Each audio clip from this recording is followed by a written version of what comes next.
ñu ngi leen di nuyu di leen jaajëfal yéen ñi nga xamante ne ni yéenay suivre chaîne bi di Xalaat TV ñu leen di dalalaat ci seen nouvelle vidéo tey nag ñuy wax ci ECO di projet wu monnaie unique bu fukk ak juróomi réew yi bokk ci CEDEAO muy Bénin Burkina Faso Cap-Vert Côte d'Ivoire Gambie Ghana Guinée-Conakry Guinée-Bissau Libéria Mali Niger Nigéria Sénégal Sierra Leone ak Togo.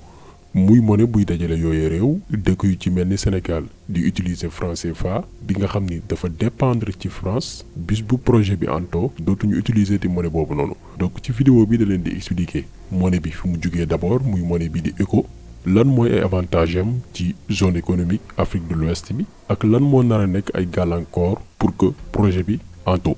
dinañ wax itam ay njiitu réewu africain yi nga xamante ne nii ñu ngi jot ay pression yu métti jugee ci France pour que ñu bañ a bokk ci projet boobu noonu maanaam des ci franc CFA Sénégal ci la bokk loolu lépp dinañ leen ko expliquer ci vidéo bi nii. li ñu war a xam d'abord mooy Afrique dafa am ay zone économique yoo xamante nii mi ngi am ay échange dëkk yaa ngi jokkalante mun nañ citer kaawu UEMOA di Union économique et monétaire ouest africaine bi nga xamante ni dëkk yi dañuy utiliser monnaie bii di franc CFA wax naa ko sànq mu dépendre ci France di monnaie coloniale. donc ak configuration boobu noonu dañu ne yomb na pour que ñu rocceeku ci monnaie boobu noonu parce que organisation bi mi ngi fi d'abord créer ab monnaie commune boo xamante nii suñu bos lay doon ñoo koy moom. idée bi nag maanaam projet créer monnaie bii di ECO di réunir fukk ak juróomi réewu africain maanaam Afrique sowu jant di Afrique de l'Ouest daanaka ci noonu la jógee parce que dañu ne am na organisation bu fi ne te amaana dina gën a yomb ñu matale boobu yéene. initiative bi nag biñ koy xalaat yàgg na mun nañ sax remonter ci atum 1983 mais projet bi musul antu ci début année 2000 yi tamit ñu ngi ko doon nas mais 2009 la dëkk yi nga xam ne dañu bokk ci zone monétaire ouest africaine yu ci mel ni Ghana Nigéria Guinée Gambie ak Sierra Leone ñoo taxaw temm nag pour jëmal boobee projet donc ñoom en tant que promoteur ñoo sàkku ci monnaie boobu noonu di ECO boole itam dëkk yi nga xam ne ñoo nekk ci biir CEDEAO Sénégal bokk ci ak yeneen dëkk yi utiliser franc CFA. après ci la yeneen dëkk ñëw adhéré ci dëkk yu ci mel ni Libéria ak Cap-Vert par la suite ci la dëkk yi utiliser franc CFA di Bénin Burkina Faso Côte d'Ivoire Guinée-Bissau Mali Niger Sénégal ak Togo ñoom it ñëw pour bokk ci projet bi foofee la négociation yi tàmbali pour ñu jëmal ab monnaie boo xamante nii dëkk yooyu ñoo koy utiliser parce que ci dëkk yooyu daf ci am ñenn ñoo xam ne ñoo bokk même monnaie bi ñuy utiliser comme zone UEMOA bi am yeneen réew yoo xamante ni ku ci nekk sa monnaie bopp nga am donc idée bi mooy dëkk yooyu yëpp nag dajaloo am benn monnaie kese ngir moytu obstacle yi nga xamante nii day jural ay gàllankoor seen économie maanaam seen wàllum koom. monnaie ECO nag ñi ngi ko adopté ci bésu samedi 29 juin ci Abuja di Nigéria ñu ngi ko amalee woon ci 55e session ordinaire bu conférence bi ëmb njiitu réew yi ak gouvernement yu fukk ak juróomi réew yu bokk ci communauté économique des états de l'Afrique de l'Ouest muy CEDEAO. ci choix wu tur bi nag turu ECO bi maanaam mu nekk monnaie bi au début ñetti tur lañu reteniroon gannaaw ba ñu defee ab appel à candidature maanaam ay experts wala ay nit yu seen xam-xam màcc ci wàllum xalaat ñu proposer ay tur. finalement ñu retenir ñetti tur benn bi di Afri beneen bi di Cola ñetteel bi di ECO finalement turu ECO la ñu choisir ngir mu nekk monnaie commune bi.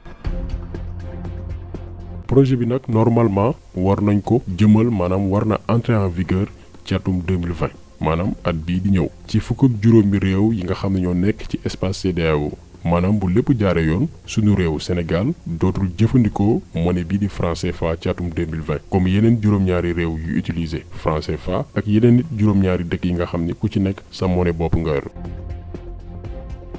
comme ni BCEAO amee ak yeneen banque centrale fukk ak juróomi réew yi nga xam ni ñuy utiliser monnaie bii di ECO dañuy am ab banque fédérale boo xamante ni mooy suivre évolution monnaie bi ak anam gi nga koy utiliser ci dëkk yi koy jëfandikoo. jamono ji nag premier acte yi maanaam pàcc yu njëkk yi teg nañ ko Nigéria ci boppam levé na ay réserve pour monnaie unique bi mën a dem moom Nigéria sax sàkku ci dëkk yi nga xam ne ñooy utiliser franc CFA def li nga xamante ni mooy plan de divorce maanaam tënk ab projet boo xamante ni moo leen di tàqaleeg franc CFA bi nga xam ni ci trésor français la tënku trésor français boobu noonu la dëkk Afrique yi utiliser franc CFA Sénégal bokk ci dañ fay déposer booy xool 50% ci seeni réserve parce que monnaie franc CFA euro bi moo ko garantir donc dañuy verser foofu ci trésor français ay réserve pour que monnaie bi mën a stable tey xaalis boobu noonu dëkku africain yi utiliser franc CFA di déposer France la France di jël duñu ko lebalaat ñun ñu koy jàppee comme ay ndimbal di jubiler nan France moo ñuy dimbali alors que dimbali wuñ suñu alal bi ñu fay déposer lay jël di ñu lebalaat léegi nag Nigéria moom li muy sàkku mooy dëkku yooyee di utiliser franc CFA ñoom it def ay effort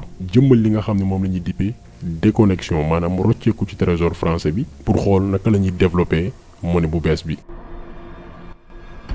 mais nu mënti demee rek gannaaw 55e session ordinaire bi CEDEAO jibb na dëkk bu ne ay documents yoo xamante ni critères yëpp a ngi ci pour que utilisation monnaie boobu noonu ñu mën ko jëmmal mën koo amal fekk at.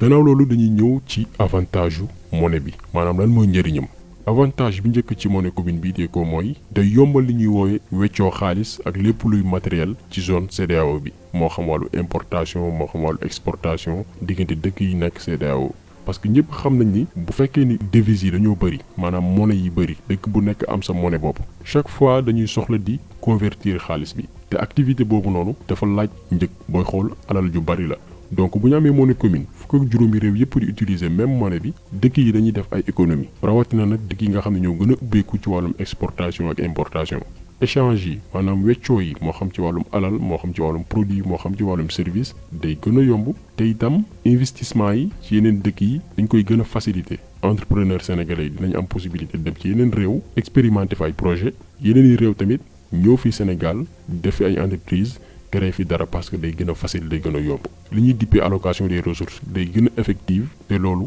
dëkk bu nekk di ci gis boppam ci wàllum jënd ak njaay tamit day gën a stable te concurrence bi dina gën a loyal ñiy def wàllum commerce international xam nañ li ñuy wax donc loolu lépp day tax échange yi jokkalante yeeg weccoo yi day gën a fluide te ci wàllum croissance dëkk bu nekk dina ci gis boppam. junj naa ko sànq beneen avantage bi mooy monnaie bi di éco day xeex li nga xam ne mooy politique déloyale parce que ñëpp xam nañ ni bu fekkee ni yow sa monnaie bopp nga yor sa xaalisu bopp da nga koy manipuler comme ni mu la neexee même bu fekkee ni avantage la ci benn côté mais mun na am njeexital ci yeneen dëkk rawatina dëkk yi nga xam ne moom nga jege ñu leen di wooyee les pays voisins rawatina nag bu amee dévaluation donc ak monnaie éco moo xam pression marché mondial bi fu mu mënti toll dootul amati benn dëkk état membre bu bokk ci CEDEAO rocceeku dévaluer li nga xam ne mooy xaalisam pour wàññi li ñuy dippee effet de dégradation bi maanaam pour mën a adapté wu par rapport ak marché mondial bi fu mu toll te loolu la plupart day jur ay gàllankoor digganteem ak partenaires am yi surtout partenaires africains yi léegi nag ak monnaie commune bi fukk ak juróomi réew yi bu ñu boolee seeni doole am benn monnaie force yi dañ koy gën a ñoŋal te situation bi fu mu mënti toll dinañ xam naka lañ koy gérer parce que équipe lay nekk doole lay nekk. léegi nag ñu bëri question bi ñuy laaj mooy est-ce que projet bi maanaam créer ab monnaie commune ñu ko dippee ECO dina antu am déet en tout cas li ñu ci mën a wax mooy am na quelques signes yoo xamante ni dalul xel parce que am na ñaari doomi France yoo xamante ni ku dégg seen discours pare wuñu pour adopter projet boobu noonu muy Macky Sall ak Alassane Ouattara bi nekk président Côte d'Ivoire ñoom ñaar moom xam nañ ni bu ñu defee seen retraite politique France dina leen décorer jox leen ay médailles pour service rendu à la nation maanaam liggéey gi ñu liggéeyal France parce que lépp lu ñu def rek ñu ngi ciy xalaat intérêt France Macky Sall moom dafa jàpp ni franc CFA mooy xaalis bi gën pour dëkk africain yi nga xam ne ñoo koy utiliser parce que nee na mooy garantir li nga xam ne mooy stabilité économique bi maanaam mooy tax suñu koom mën a dal mu jàpp tamit moom Macky Sall ne bu ñu créé ab monnaie bu bees ñu bokk ko ab aventure bu risqué la maanaam ab yoon la woo xamante nii daanaka wóorul mu antu parce que amul benn garantie Alassane Ouattara moom ci côté am demoon na sax Élysée pour wax fa que ni dëkk africain yi nga xam ne ñoo utiliser franc CFA mënuñu am lu ko gën donc moom day défendre lii di monnaie coloniale boobu noonu. ñun franchement dina nekk mbelteel ci ñun bu Macky Sall renoncer maanaam décider génn ci franc CFA pour utiliser monnaie bii di ECO dinañ ñu bett lool parce que moom ak Alassane Ouattara ay gouverneuru France la ñi nga xam ne nii dañu nekk suñu réew yi juste pour sàmm intérêt France loolu kese moo leen tax a jóg. mais malgré loolu lépp tamit mënuñu tëb ne jugee ci ab monnaie boo xamante ni ñi ngi koy utiliser ci ab réew ay at yu bari pour adopter beneen monnaie bu bees lu yomb la mënuñu wax ni day yomb parce que faw ñu waxante dëgg processus la yoon la te il faut que ñu teg base yi mu am temps d'adaptation maanaam nit ñi mën a miin xaalis boobu noonu xaalis bi itam mën di circuler ci dëkk yi nga xam ne ñoo koy jëfandikoo loolu étape la am na tamit kaawu dëkk yi ñuy woowee les pays puissants yi nekk biir zone CEDEAO yu ci mel ni Ghana ak Nigéria. bu ñu jëlee par exemple kaawu Nigéria bi nga xam ni pays pétrolier la te itam PIB am dafa représenter lu bari ci zone CEDEAO bi rawatina nag population am ni ñu baree macha allah. est-ce que tey réew bi ci mel ni Nigéria question bi ñuy laaj mooy du jéem a exercer benn domination maanaam dominer dëkk yi utiliser monnaie bi maanaam bëgg a nekk patron union monétaire bi. beneen laaj bi di est-ce que Nigéria ak yeneen dëkk yi nga xam ne c'est des pays puissants yi nekk Afrique rawatina zone CEDEAO bi dinañ nangu def li nga xam ne nii mooy solidarité budgétaire maanaam di dimbali dëkk yi nga xam ne ñoo leen gën a néew doole ci zone bi te ñu utiliser monnaie bi di ECO. yooyu yëpp ay question la yoo xamante ni nii xëy na dinañ ko mettre sur la table discuter ci laata utilisation monnaie bi di ECO di effective. mais nu mu mënti doon li ñuy wax mooy mën na ne parce que yeneen dëkk def nañ ko lan moo tax ñun itam mënuñu ko def. euro bi ñuy wax tey mais monnaie la boo xam ne existé wul woon projet la woon comme projet ECO bii mais ay dëkk européens ñu ko gëm xam que ni mbooloo am seen monnaie bopp te ñu bokk ko mooy seen intérêt te bu ngeen xoolee tey am na yeneen dëkk européens yi bëgg a intégrer monnaie boobu di euro. donc ñoom buñ ko defee ñun itam mën nañ ko def question de volonté la et puis jël say responsabilités. il faut que président africain yi di jël leur destin en main bañ a topp tubaab yi jàpp ni daal bu dul France du jëm kanam. France ci boppam c'est un pays pauvre France amuñu dara te loolu di ngeen ko gën a xam bu fekkoon dëkk africain francophone yi décidé nañ woon ginnaaw France. mënuñu am lu gën lu dul génn ci franc CFA collaborer yeneen dëkk africain yi pour mën a émerger sérieusement. donc vidéo bi tey loolu woon mu nekkoon ab sujet économique boo xamante ni débat bi fi mu toll nii dafa ouvert ubbeeku na peut-être am na ay économistes wala ay nit yoo xamante ni xam nañ ci lu bari yu ci mën a yokk dara donc mun ngeen ko def en commentaire pour que ku ci nekk mën ci jëriñoo. donc ñu ngi leen di gërëm di leen jaajëfal di leen jox dig daje beneen yoon ak beneen vidéo jaa ngeen jëf.